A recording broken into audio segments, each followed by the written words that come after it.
계속해서 본문의 관용을 중심으로 하나님은 끝을 아신다, 끝을 만들어 가신다는 제목으로 말씀을 전하겠습니다.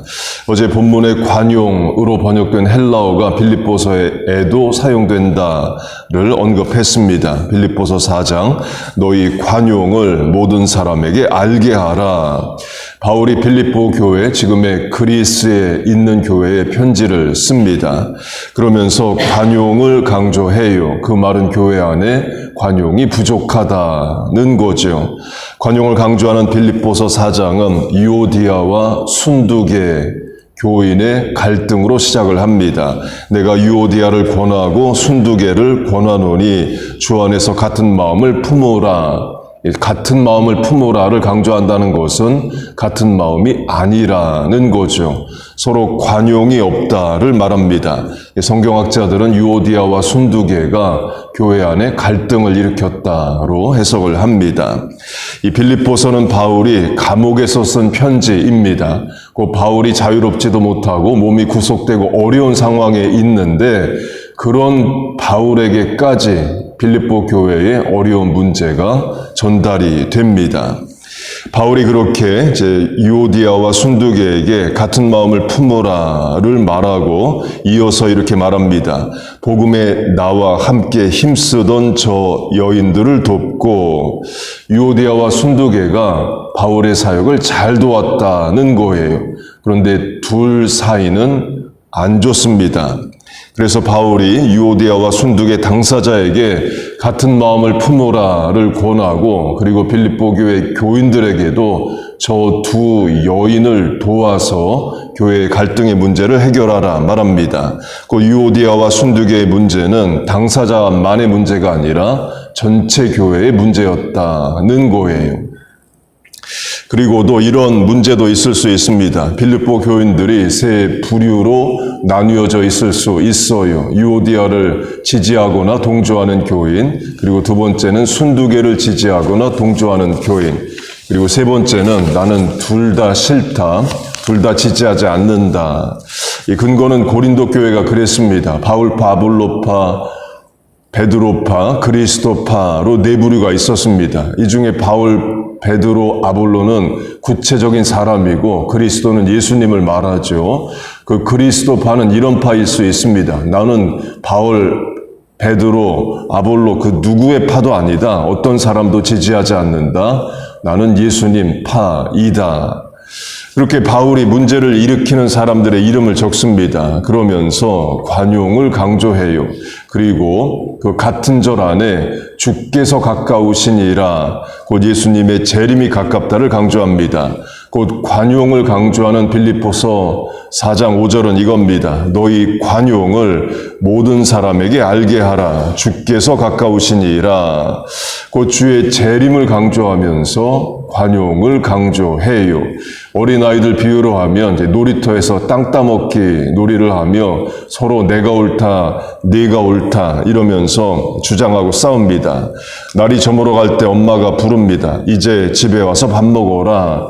그럼 아이들은 다 내려놓고 땅 따먹기 돌멩이든 땅에 그어놓은 금이든 다 포기하고 집으로 가죠. 곧 엄마가 부르면 그동안 갈등하고 싸웠던 것은 다 의미가 없게 됩니다. 예수님의 재림이 가깝다도 그 차원이에요. 예수님의 재림은 우주적 종말입니다. 예수님 재림하시면 이 땅의 역사가 끝나고 성도는 천국으로 올라가는 거예요. 그렇게 되면 그동안 이 땅에서 갈등하고 싸우고 내가 옳으니 했던 것들이 무슨 의미가 있느냐입니다. 개인의 종말로 바꿔도 마찬가지이죠. 예를 들어 어떤 질병이든 나이가 들어서든 몇 개월 뒤에 죽는다 그러면 없던 마음 생깁니다. 관용하는 마음이 생겨요. 그동안 용서 못했던 자녀의 일이든 누구의 일이든 원한도 복수도 시기 질투도 다 버릴 수 있게 됩니다. 확대 적용하면 종말의 시각으로 보면 오늘을 관용할 수 있어요. 종말의 차원에서 보면 오늘을 이겨낼 수 있습니다. 그런데 문제는 사람은 종말 끝을 모른다는 거예요. 그래서 당장 오늘이 불안하고 한 사건 한 사건마다 일희일비 집착하고 그렇습니다.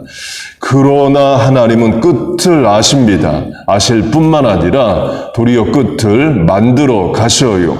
합력하여 선을 이루시고 화가 변하여 복이 되게 하신다. 그걸 말합니다.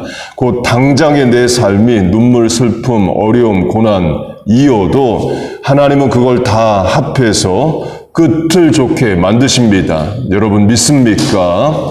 그걸 알고 믿고 의지하게 되면 오늘이라는 현실을 인내하고 관용하게 됩니다. 한국 역사로 하면 일제시대의 사람들이 친일파가 돼서 나라를 팔아먹고 교인들의 경우는 신앙을 버리고 불신자가 됩니다. 1919년에 3.1 만세운동으로 하면 민족대표 33인이 있습니다. 그러니까 역사가 기억하는 귀한 이름들이죠. 그런데 그 중에 2명이 변절합니다. 친일파가 돼요. 그 2명은 기독교인입니다. 그리고 1945년에 해방이 됩니다. 그 변절한 2명은 2번 감옥에 갑니다.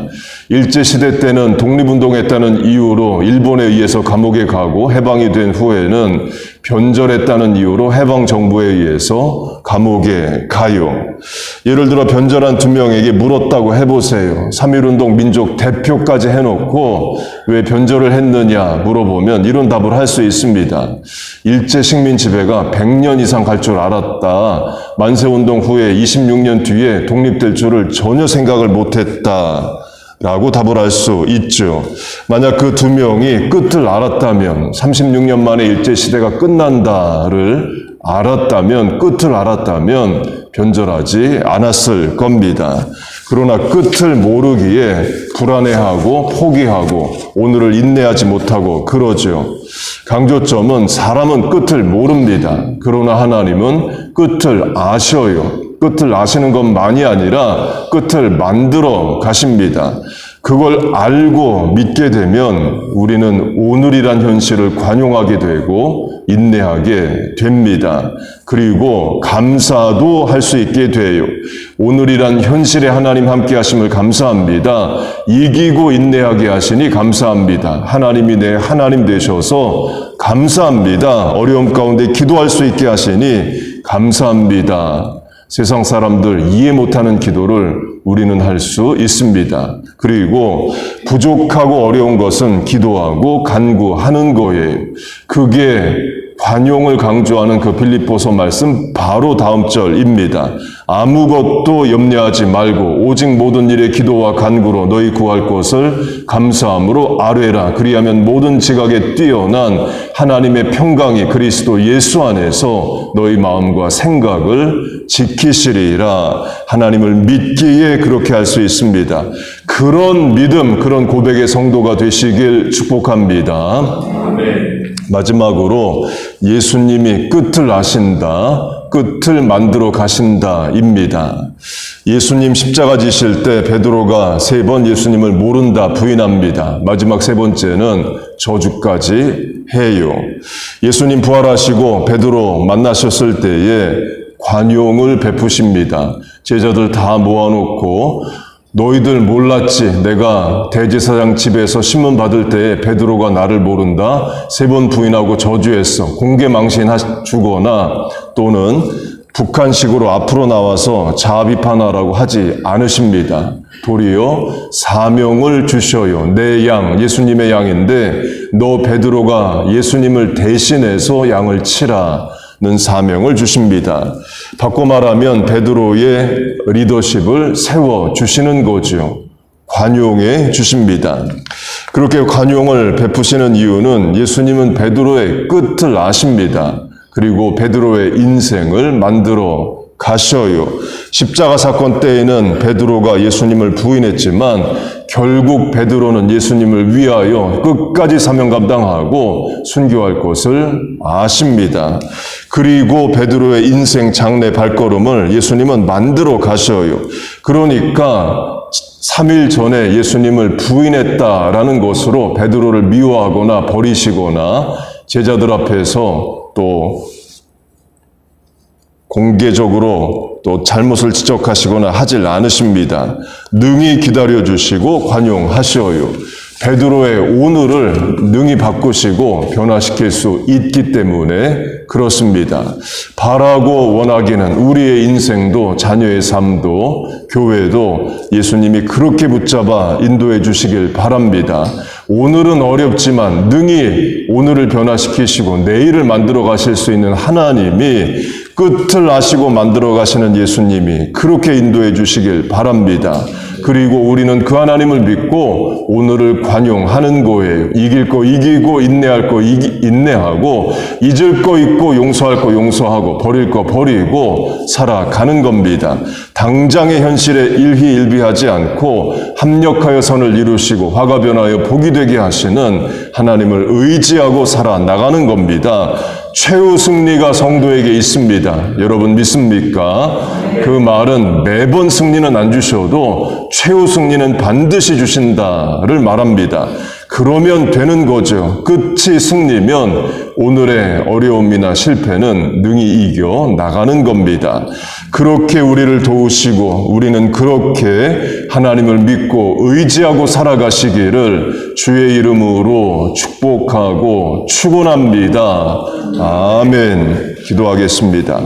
하나님 아버지, 오늘을 인내하고 관용하고 이겨나갈 힘을 주시옵소서. 끝을 아시고 끝을 만들어 가시는 전능의 하나님이 오늘 내 삶은 자녀의 장래를 붙잡아 인도하시는 줄로 믿습니다.